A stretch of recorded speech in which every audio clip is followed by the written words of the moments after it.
Apasiguar. Ito ay isang Spanish verb na ang ibig sabihin ay to calm down, to soothe, to pacify, or to quiet down. Sa Tagalog, maaari itong isalin bilang patahimikin, pakalmahin, payapain, o pahupain depende sa context. Karaniwan itong ginagamit kapag pinapakalma ang isang tao, emosyon, sitwasyon, argumento o kahit ingay.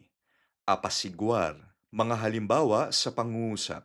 La madre intentó apaciguar al niño que estaba llorando. Sinubukan ng ina na pakalmahin ang batang umiiyak. Necesitamos apaciguar la discusión antes de que empeore.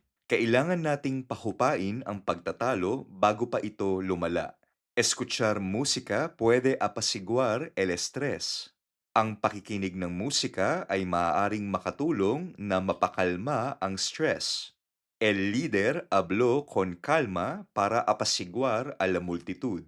Nagsalita ng mahinahon ang lider upang mapayapa ang maraming tao. Apaciguar.